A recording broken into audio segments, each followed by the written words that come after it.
Halo teman-teman, jumpa kembali di channel Rumah Rotan.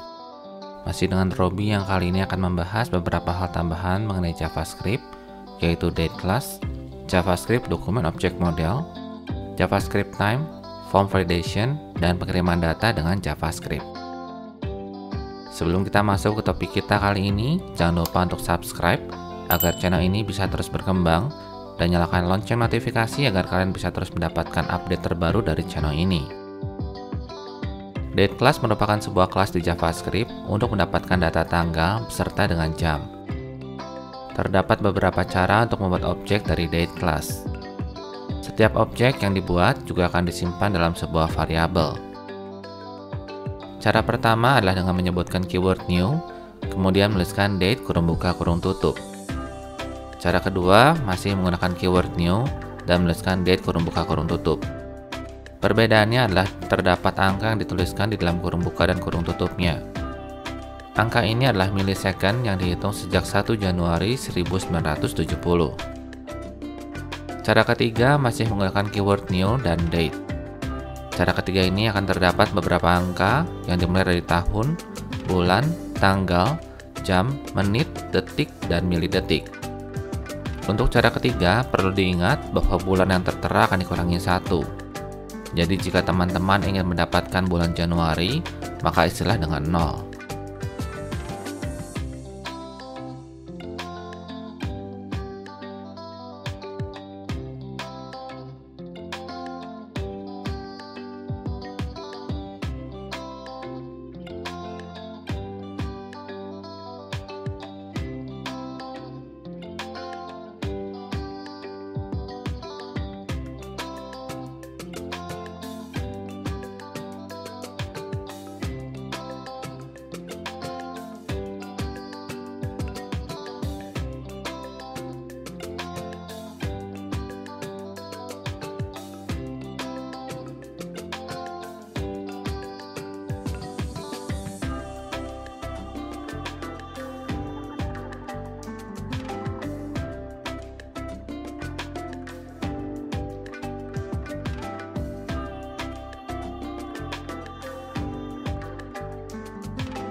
Dokumen Object Model atau DOM berfungsi untuk mendapatkan dan memanipulasi objek HTML agar halaman HTML yang dibuat menjadi lebih dinamis. Untuk dapat menggunakan DOM, setiap elemen HTML yang diakses atau diubah akan diberikan atribut ID atau name. Sebagai studi kasus, saya akan membuat sebuah halaman web yang dilengkapi dengan input berjenis teks, text area, dan sebuah tombol.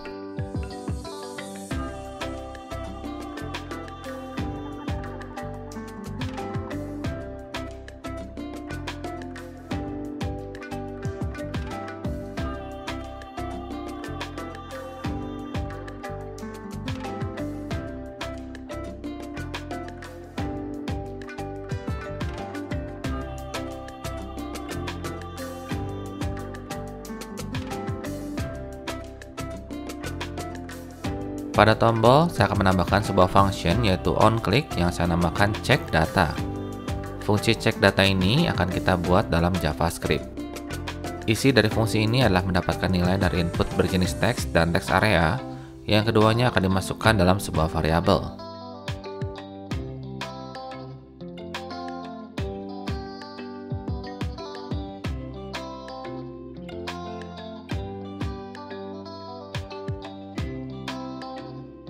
Di sini saya akan menggunakan istilah dokumen.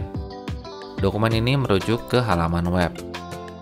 Kemudian metode getElementById dan getElementsByName berfungsi mendapatkan elemen HTML sesuai dengan ID atau name yang disebutkan. Perbedaan dari dua cara pengambilan ini adalah getElements by name akan mendapatkan kumpulan atau array elemen HTML yang memiliki atribut name yang sama. Setelah kita mendapatkan elemen HTML yang diinginkan, kita dapat melihat atau mengubah value dari masing-masing elemen tersebut.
Event pada JavaScript tidak hanya berupa onClick, namun bisa berupa event yang di-trigger oleh mouse.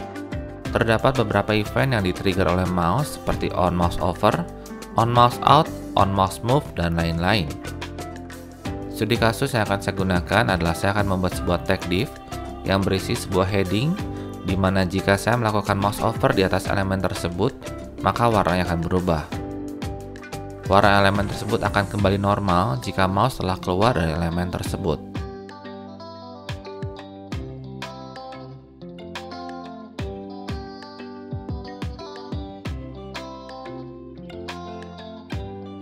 Pada kode program tersebut, saya menambahkan dua atribut pada div, yaitu onMouseOver dan onMouseOut, di mana metode atau function yang saya buat memiliki parameter this.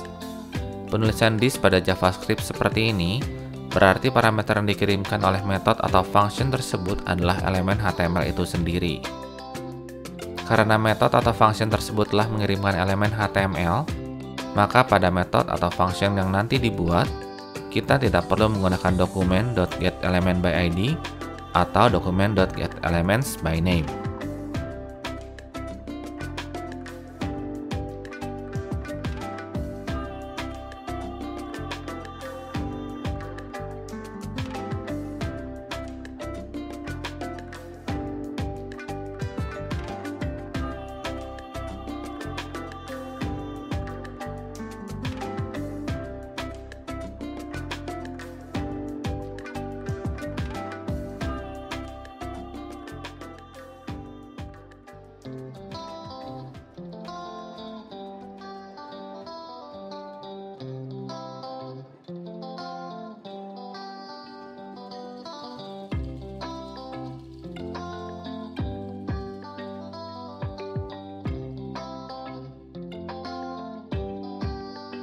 Setelah mengetahui bagaimana cara pembuatan event dengan mouse, saya akan memberikan studi kasus yang lain.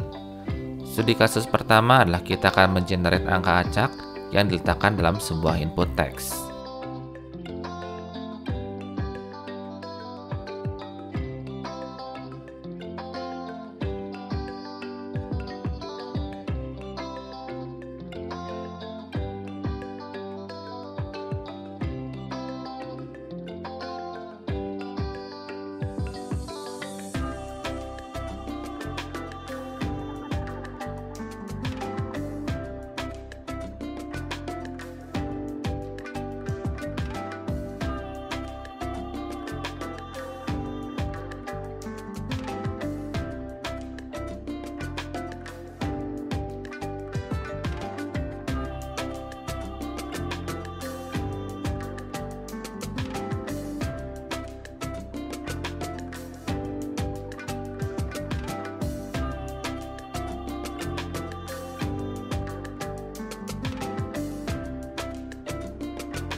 Studi kasus kedua adalah menambahkan angka pada unordered list.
Penjelasan untuk function add new number adalah sebagai berikut.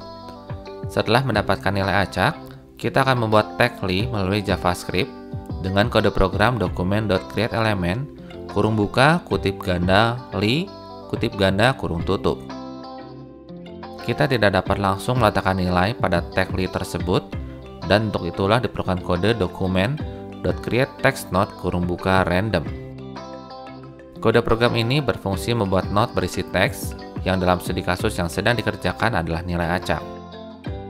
Langkah berikutnya adalah menambahkan node teks tersebut ke node li, dan terakhir kita akan mengambil elemen HTML dengan ID number data dan menambahkan node li ke dalamnya.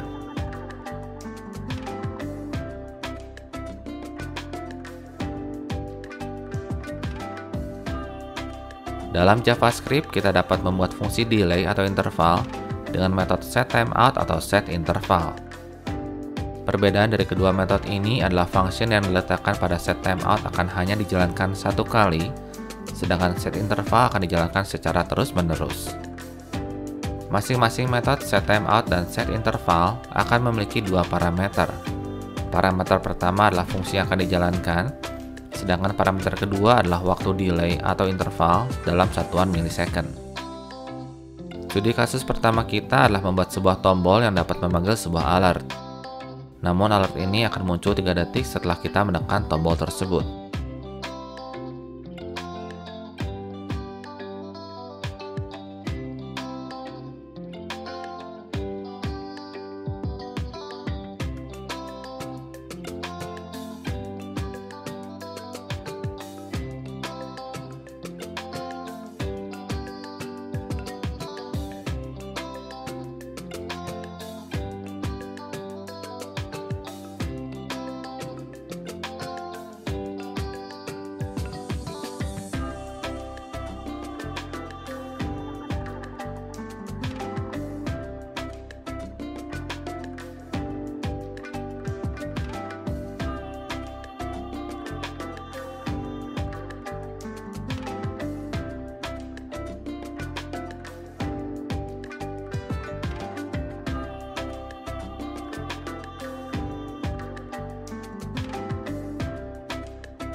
Setelah sukses membuat timeout, kita akan membuat sebuah function di mana kita akan menghentikan proses dari pemanggilan fungsi makeAlert jika kita menekan tombol stop timeout. Untuk menghentikan metode setTimeout, kita akan menggunakan metode clearTimeout. Metode clearTimeout akan memiliki sebuah parameter, yaitu variabel dari setTimeout. Untuk itu, kita akan sedikit mengubah kode program yang telah dibuat dengan penambahan atau pembuatan variabel yang diinisiasi pada saat kita memanggil function delayAlert.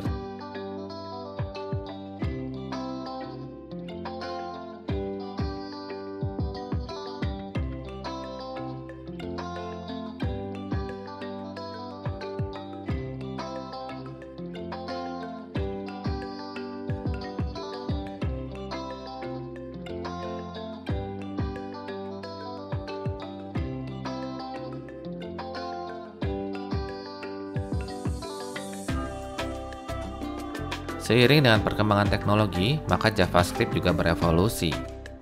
JavaScript sudah dapat menggunakan functional programming, di mana kita dapat menyederhanakan fungsi-fungsi dalam JavaScript. Saya akan mengubah fungsi yang telah dibuat dan mengubahnya menjadi functional programming.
Studi kasus yang kedua adalah kita akan menampilkan jam pada halaman browser dengan menggunakan date class dan metode setInterval. Saya kembali mengingatkan bahwa metode setInterval berjalan hampir seperti setTimeout, namun fungsi yang diletakkan pada metode setInterval akan terus berjalan sampai kita memanggil clearInterval.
JavaScript mengizinkan kita mendapatkan beberapa informasi dari browser yang digunakan, seperti contoh kode program berikut.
JavaScript juga banyak digunakan dalam validasi form sebelum dikirimkan ke server. Validasi ini akan melibatkan DOM, alert, boolean expression, dan logika dalam percabangan.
Untuk pengiriman data tersebut ke halaman yang lain, kita dapat menggunakan window.location dengan menambahkan data-data yang akan dikirimkan melalui pembuatan objek di JavaScript.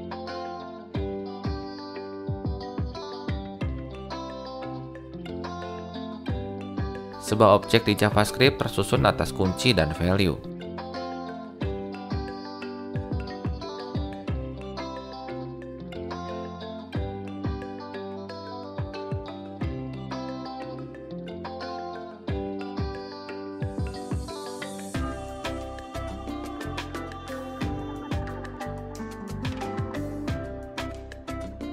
Objek tersebut dikonversi dahulu menjadi sebuah string dengan kode json.stringify.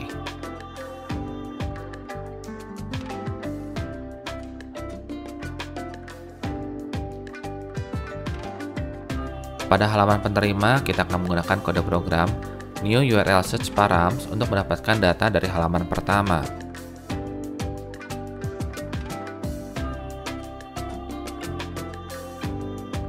Data tersebut akan diambil melalui metode getAll dan kemudian dikonversi kembali menjadi JavaScript object dengan json.parse.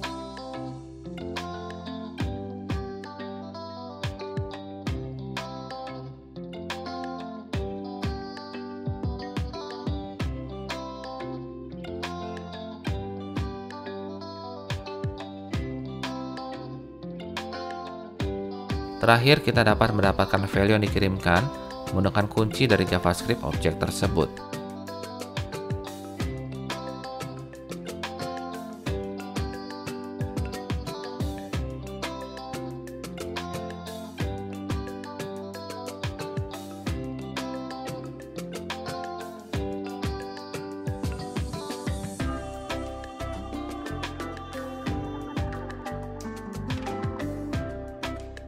Sekian video dan penjelasan mengenai penggunaan dan pembuatan JavaScript tingkat lanjut. Dukung terus channel ini dengan klik tombol subscribe dan jangan lupa untuk komen, like, dan share video ini.